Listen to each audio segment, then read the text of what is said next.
بلقیس ریاض Europe کے قیام کے زمانے کی بات ہے۔ میں لندن میں اپنی سہیلی کے پاس ٹھہری ہوئی تھی۔ ایک روز مجھ سے کہنے لگی کہ آؤ تمہیں جنگل کی سیر کرواتی ہوں۔ جنگل میں؟ نہ بابا، مجھے وہاں جاتے ہوئے ڈر لگتا ہے۔ ڈرنے کی بات تھوڑی ہے، میں تمہیں اپنی آنٹی سے ملواؤں گی۔ آنٹی؟ میں نے حیرت سے پوچھا۔ ہاں، وہ جنگل میں رہتی ہیں۔ تو کیا وہ اکیلی جنگل میں رہتی ہیں؟ کچھ نہیں، کچھ لوگ اور بھی ہیں، مگر وہاں بہت کم گھر ہیں۔ اچھا۔ میں بے دلی سے اس کے ساتھ اپنی سہیلی کی آنٹی گریس سے ملنے کے لیے چلی گئی تھی۔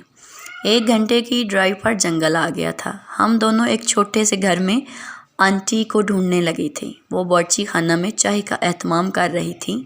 شاید انہیں ہماری آمد کی اطلاع مل چکی تھی۔ وہ خوشی خوشی باورچی خانہ سے نکل کر ہم دونوں سے ملیں۔ آنٹی گریس، یہ میری دوست پاکستان سے آئی ہیں۔ ویلکم مائی ڈارلنگ، انہوں نے میرا منہ چومتے ہوئے کہا۔ ہم دونوں اس وقت لانگ روم میں بیٹھی تھیں۔ آنٹی گریس چائے بنا کر لائی تھیں، ساتھ چاکلیٹ اور بسکٹ بھی تھے۔ چائے پیتے ہوئے میں نے سارے گھر کا جائزہ لینا شروع کر دیا۔ سنسان گھر، اور وہ بھی اس گھنے جنگل میں۔ 3-4 گھر میں سے ایک تھا۔ کچھ فاصلے پر 3-4 گھر اور بھی تھے۔ اکثر شکاری وہاں آ کر ٹھہرتے تھے۔ ان گھروں میں سوائے چوکیدار کے اور کوئی نہیں رہتا تھا، مگر یہ بوڑھی خاتون اتنی بہادر تھی، وہ اکیلی اس گھر میں رہ رہی تھی۔ سارے گھر میں سناٹا چھایا ہوا تھا۔ مجھ سے نہ رہا گیا، میں نے پوچھ ہی لیا، آنٹی آپ اکیلی اس گھر میں رہتی ہیں؟ بچے نہیں ہیں کیا؟ بچے 2 ہیں۔ اچھا، تو کدھر ہیں وہ؟ آنٹی بولی کہ ان کی شادیاں ہو چکی ہیں، اپنے اپنے گھروں میں مصروف ہیں، کبھی کبھار آ جاتے ہیں ملنے۔ میں اس وقت بہت خوف زدہ ہو رہی تھی کہ ان سے پوچھ بیٹھی، آنٹی آپ کو اکیلے گھر میں ڈر نہیں لگتا؟ میرا مطلب یہ ہے کہ شہر میں گھر ہوتا تو اکیلے رہنے میں کوئی قباحت نہیں تھی، مگر یوں اکیلے رہنا تو بہت ہی مشکل ہے۔ میں اکیلی تو نہیں رہتی ہوں، آنٹی بولی، بہت سے لوگ میرے ساتھ رہتے ہیں۔ چائے پینے کے بعد وہ ہمیں برآمدے میں لے کے گئی تھی۔ کمرے میں ایک سیٹی اٹھا لائی تھی اور سیٹی کو بجانا شروع کر دیا۔ ابھی چند ہی لمحے گزرے ہوں گے تو بہت سارے پرندے آ کر ان کے کندھوں پر بیٹھ گئے۔ رنگ رنگ کے پرندے خوبصورت تھے۔ وہ مسکرائی اور بتانے لگی، یہ میرے ساتھی ہیں، میرے ساتھ کھانا کھاتے ہیں، میرے ساتھ باتیں کرتے ہیں اور میرے ساتھ رہتے ہیں۔ دیکھا، ڈھیر سارے بچے ہیں، وہ ایک پرندے کے منہ کو چومتے ہوئے بتا رہی تھی۔ میں حیران سی آنٹی کو دیکھ رہی تھی، جو ان پرندوں کے ساتھ خوش و خرم دکھائی دے رہی تھی۔ میری حیرانگی کو دیکھتے ہوئے مجھ سے گویا ہوئی، نہ صرف پرندے میرے بچے ہیں بلکہ 2 بلیاں اور 2 کتے بھی رکھے ہوئے ہیں۔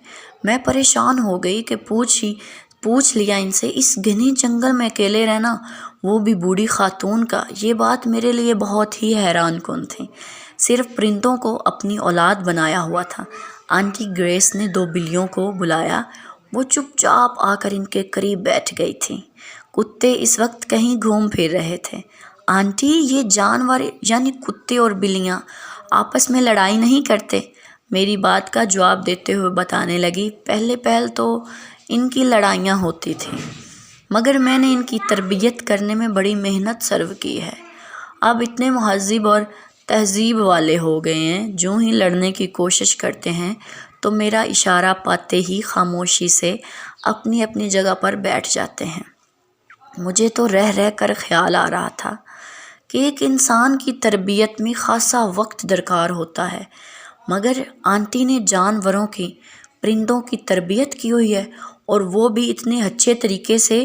وہ ان کے ساتھ کس تہذیب سے رہتے ہیں، کس طرح اچھے انداز سے انہوں نے ان کی تربیت کی ہوئی تھی۔ مگر اس نے جانوروں اور پرندوں کی تربیت اتنی اچھی کی ہوئی تھی۔ آنٹی اتنی بہادر خاتون تھی کہ انہوں نے اپنی تنہائی کا حل ڈھونڈ لیا تھا۔ وہ پرندوں، بلیوں، کتوں کے ساتھ بہت خوش تھی، اور ہم جو انسانوں کے ساتھ رہ نہیں سکتے، ہم واپس آ رہے تھے، اور میں یہی سوچ رہی تھی کہ اس دنیا میں طرح طرح کے لوگ بستے ہیں، ایک خدا ہی ہے جو انسانوں کو جینے کا موقع دیتا ہے۔ اور کس طرح آنٹی نے اپنی تنہائی کا حل ڈھونڈ لیا تھا، وہ کس طرح پرندوں کے ساتھ بھی اب خوشی سے رہ رہی تھی۔